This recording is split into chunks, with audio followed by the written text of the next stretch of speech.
Hello everyone, welcome to 11th Commerce OC lecture. Today we are going to learn demerits of joint stock company in this particular chapter. This is chapter number 4 on page number 57. Sorry, on page number 79. We are starting with demerits of joint stock company. So what are the demerits of joint stock company? First one is rigid formation. Rigid formation. तो formation हमने देखा joint stock company का जो formation होता है उसमें कुछ stages होते हैं. First one is promotion stage, second stage incorporation का होता है, फिर कैपिटल फॉर्मेशन हमें करना पड़ता है और एट द एंड आप बिजनेस को कमेंस करते हो. ठीक है, तो इन स्टेजेस से गुजर करके ही आप बिजनेस स्टार्ट कर सकते हो. और ये रिजिड फॉर्मेशन इसके लिए बोला गया है कि इसके स्टेप्स में आप कोई चेंजेस नहीं कर सकते. It's all compulsory. Registration of joint stock company is compulsory. It requires number of legal documents. जब आप रजिस्ट्रेशन करते हो तो आपको पता है, ऑलरेडी हमने इसको लर्न किया हुआ है, memorandum of association, article of association और ऐसे बहुत सारे जो लीगल डॉक्यूमेंट का रिक्वायरमेंट होता है हम उसे फुलफिल करते हैं या हमें वो सब प्रिपेयर करना पड़ता है. इट इज नेसेसरी टू पे हैवी रजिस्ट्रेशन चार्जेस. तो जब आप इनकॉर्पोरेशन करते हो तो इनकॉर्पोरेशन के दौरान, रजिस्ट्रेशन के दौरान आपको हैवी रजिस्ट्रेशन चार्जेस पे करने होते हैं. A public company cannot start its actual business without getting commencement certificate. एक पब्लिक कंपनी अपने बिजनेस को तब तक स्टार्ट नहीं कर सकती जब तक उसको कमेंसमेंट ऑफ बिजनेस सर्टिफिकेट नहीं मिल जाता. ठीक है ना. Hence, procedure of formation is complicated, expensive and time consuming. ठीक है, तो ये एक इंपॉर्टेंट लाइन इसके अंदर हो जाती है जो आप ध्यान रखेंगे while writing. तो रिजिड फॉर्मेशन आप लिख सकते हैं या आप लिख सकते हैं complicated formation. Complicated formation procedure, ऐसे पॉइंट्स को भी आप लिख सकते हैं. Number 2, lack of secrecy. Lack of secrecy. यहां पर जब भी कोई मेजर डिसीजन लेना होता है तो कंपनी की बोर्ड मीटिंग और बोर्ड मीटिंग के अलावा एनुअल जनरल मीटिंग के साथ साथ एक्स्ट्रा ऑर्डिनरी जनरल मीटिंग भी कभी कभी हमें बुलानी पड़ती है इमरजेंसी सिचुएशन के लिए. तो जब भी शेयर होल्डर्स की मीटिंग होती है, हमारे जो भी एजेंडा है, पॉइंट्स हैं, हम शेयर होल्डर के साथ डिस्कस करते हैं. तो यहाँ पर secrecy as compare to other organisation बहुत रेयर होता है मेंटेन करना, मुश्किल होता है मेंटेन करना. इसके लिए इसको बोला गया lack of secrecy. In order to protect the interest of investor, it is compulsory to publish books of account every year. जो हमारे इन्वेस्टर है उनका इंटरेस्ट को प्रोटेक्ट करने के लिए ट्रांसफरेबिलिटी है ना, जो ट्रांसपेरेंसी है, ट्रांसपेरेंसी को बिल्डअप रखने के लिए, बनाए रखने के लिए हमें बुक्स ऑफ अकाउंट पब्लिश करना पड़ता है, शो करना पड़ता है. All the important document of joint stock company are available for inspection at registered office. Registered office में ये सब इंस्पेक्शन के लिए रखा रहता है, आप चाहें तो वहां जाकर के इंस्पेक्ट कर सकते हैं. The competitor can take undue advantage of internal information of a joint stock company. हमारा जो कॉम्पिटिटर है वो हमारे इंटरनल इंफॉर्मेशन का गलत इस्तेमाल भी कर सकता है. Hence there is no secrecy in joint stock company. तो जॉइंट स्टॉक कंपनी में कोई सीक्रेसी मेंटेन नहीं हो पाती. Number 3, delay in decision making process. जो डिसीजन मेकिंग प्रोसेस है ये ज्यादातर जो हायर लेवल अथॉरिटीज हैं या शेयर होल्डर्स हैं उनके ऊपर डिपेंड करता है. As an owner of the company every share holder has right to participate in management.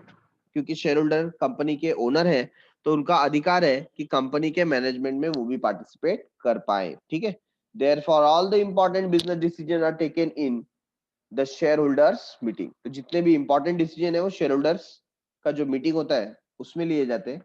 The procedure of conducting the meeting is very lengthy and time consuming. ये जो meeting होता है ये बहुत ही लेंदी होता है, टाइम कंज्यूमिंग होता है. लगभग जनरल मीटिंग लेने के लिए आपको 21 डेज बिफोर नोटिस सेंड करना पड़ता है. तो ऑल प्रिपरेशन के लिए आपको approximate more than 22 to 30 days का टाइम लग जाता है. It is necessary to prepare notice of meeting, meeting का नोटिस बनाना है, copy of agenda, proxy forms etcetera, ऐसे बहुत सारे डॉक्यूमेंट का प्रिपरेशन करना होता है। All this document must be sent minimum 21 days before the meeting, ये सारे डॉक्यूमेंट 21 दिन पहले सेंड करने होते हैं। Therefore there is always delay in decision making, तो जो इंपॉर्टेंट डिसीजन होते हैं कई बार वो डिले हो जाते हैं इन सब प्रोसीजर को फॉलो करते करते। ठीक है। Fourth one, no personal contact, no personal contact. There are large number of employees in joint stock companies. Employees feel that their efforts should be appreciated by their superior, है ना, हर एक employ को लगता है भाई मैं जो काम कर रहा हूँ मेरे सुपीरियर ने मुझे अप्रिशिएट करना चाहिए, but it is not possible in large organisation. जो बड़े ऑर्गेनाइजेशन है, लार्ज ऑर्गेनाइजेशन है, इसमें पॉसिबल नहीं होता जॉइंट स्टॉक कंपनी जैसे, क्योंकि ओनर ऑफ द कंपनी या जो बोर्ड ऑफ डायरेक्टर है वो हर एक एम्प्लॉय को आके मिल सकते नहीं है, क्योंकि बहुत सारे एम्प्लॉय होते हैं। The employees are demotivated to work hard, और ऐसे केस में एम्प्लॉय क्या हो जाते हैं, डिमोटिवेट हो जाते हैं। ठीक है ना। Similarly, manager and directors of the company are not able to establish personal contact with their customer, है ना। तो जॉइंट स्टॉक कंपनी में कई बार क्या होता है, कस्टमर के साथ भी डायरेक्ट कभी कभी कांटेक्ट बना नहीं पाते। Customers like and dislikes are not taken into consideration many times, बहुत बार ऐसा हो जाता है कि कस्टमर्स के लाइक्स और डिसलाइक को हम कंसीडर नहीं कर पाते। ठीक है। High cost of management, next one is what, high cost of management. सबसे ज्यादा जो मेजर एक्सपेंडिचर इंकर होता है वो हमारे बोर्ड ऑफ डायरेक्टर के सैलरीज पे होता है, रेम्यूनरेशन पे होता है। तो जो कॉस्ट ऑफ मैनेजमेंट है वो बहुत हाई है इसके अंदर, क्योंकि सारे के सारे एक्सपर्ट आते हैं। A joint stock company is a commercial organisation, it is ready to spend huge amount for the advertisement, कभी भी एडवर्टीजमेंट पे वो बड़ा खर्चा करने के लिए रेडी होते हैं। The managers get best salary and other benefit, it requires huge amount for operational expenses, जो ऑपरेशनल है मतलब जॉइंट स्टॉक कंपनी को रन करने का जो एक्सपेंस है वो भी काफी हाई होता है। So the cost of management is very high in joint stock company, joint stock company में जो कॉस्ट होता है बहुत ज्यादा होता है, हाई होता है। ठीक है। Point number 6, reckless speculation. Speculation का मतलब क्या होता है, to think about future, guess work, है ना, या एनालिसिस करते हैं हम स्टैटिस्टिकल का डेटा का, और अकॉर्डिंगली हम गेस करते हैं कि फ्यूचर में क्या होने वाला है, उसको हम बोलते हैं स्पेकुलेशन। सो रेकलेस स्पेकुलेशन क्या हो गया, company is managed by director, few unscrupulous directors use confidential information for reckless speculation and their personal gain। तो कुछ जो डायरेक्टर्स हैं वो क्या करते हैं, कंपनी का जो कॉन्फिडेंशियल इंफॉर्मेशन है जो लीक नहीं होना चाहिए वो अपने स्पेकुलेशन के लिए उसको यूज करते हैं ताकि उनको पर्सनल बेनिफिट मिले।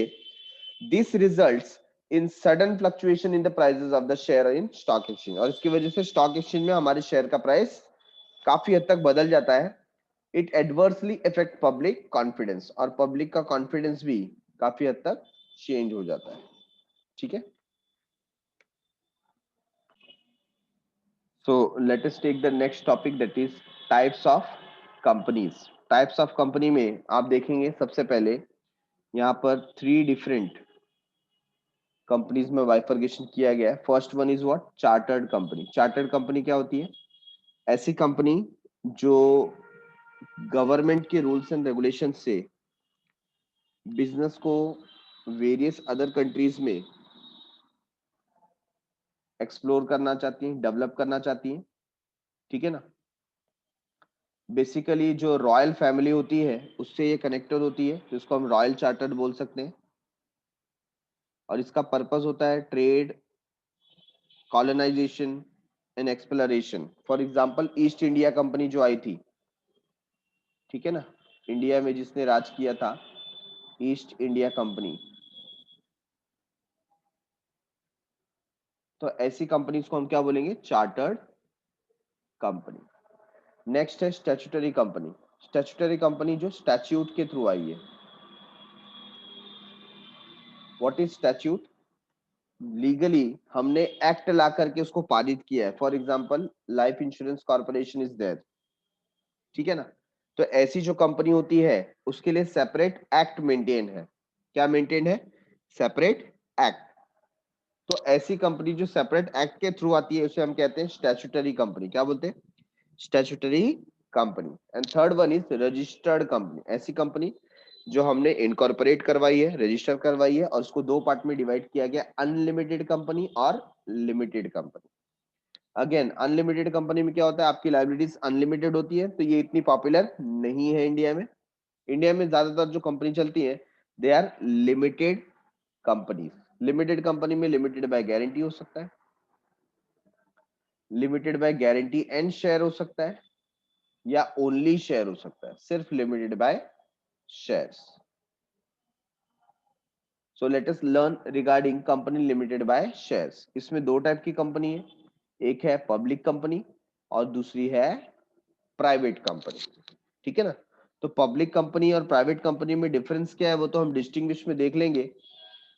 यहाँ पर हम लोग उसके डेफिनेशन से स्टार्ट करते हैं। First of all, what is private company?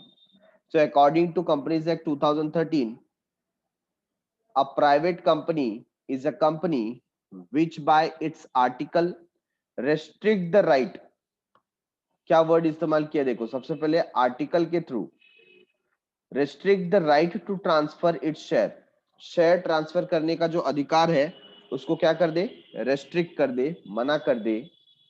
If any limits the number of its member to 200। तो ऐसे प्राइवेट कंपनी में जो नंबर ऑफ मेंबर होते हैं वो कितने होते हैं? Maximum 200। and prohibits any invitation to the public to subscribe for any share or debenture of company। तो कंपनी के शेयर्स और डिवेंचर आप परचेस नहीं कर सकते अगर आप इस टाइप के मेंबर हैं जो कवर होते हैं प्राइवेट लिमिटेड कंपनी में, ठीक है। फीचर्स देखो, मिनिमम नंबर ऑफ मेंबर कितने हैं? 2, और मैक्सिमम कितने हैं? 200।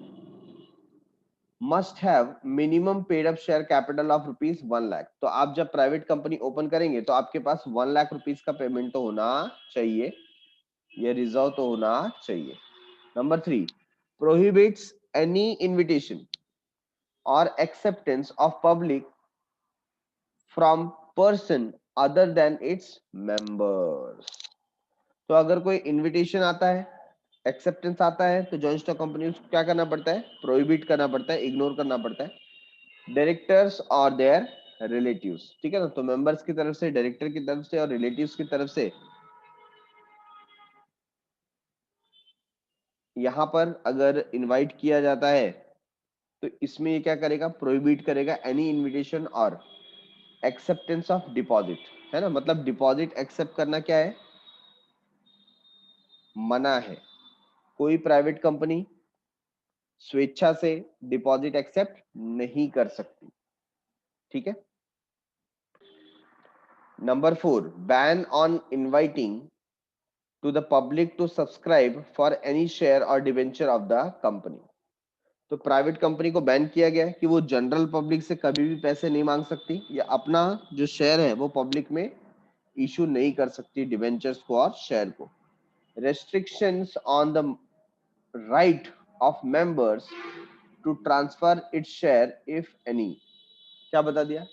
जो मेंबर्स का अधिकार है उनको शेयर बेचने पे क्या करता है? रेस्ट्रिक्ट करता है।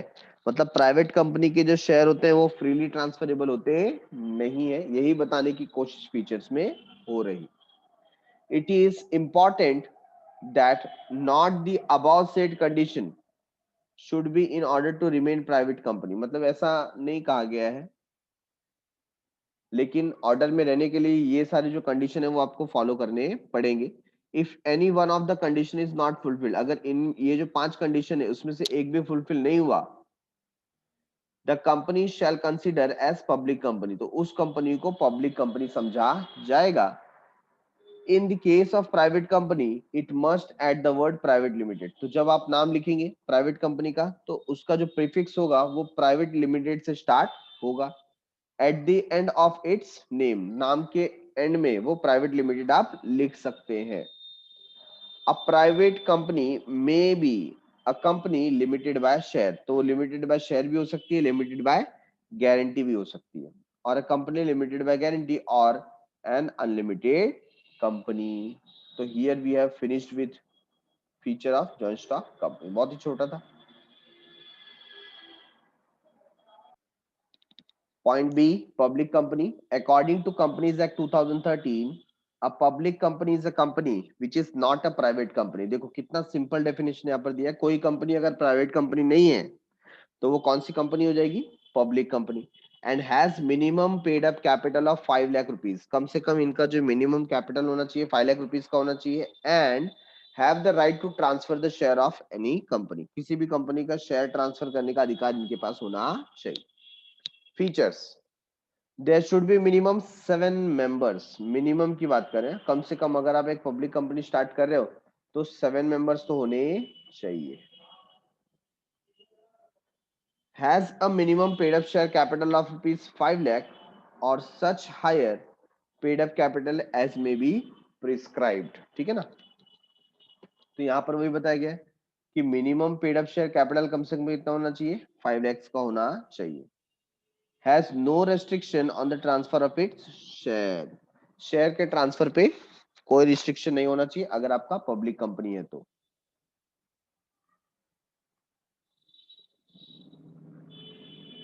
Does not prohibit any invitation और एक्सेप्टेंस ऑफ डिपॉजिट। यहां पर भी आपको कोई प्रोहिबिशन नहीं है, कोई रोक टोक नहीं है। मतलब आप चाहे तो डिपॉजिट भी एक्सेप्ट कर सकते हैं।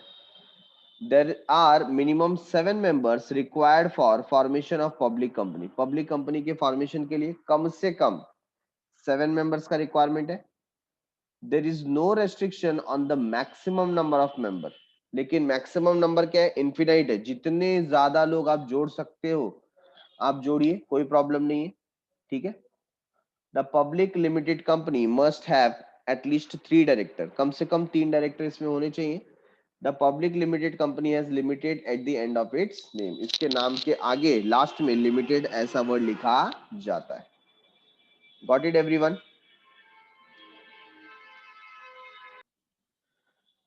So we have completed with this particular chapter. Thanks a lot for watching. In the next episode, we will take distinguish between various other forms of organization. तब तक के लिए बाय बाय, शुक्रिया, शब्बा खैर, सायोनारा।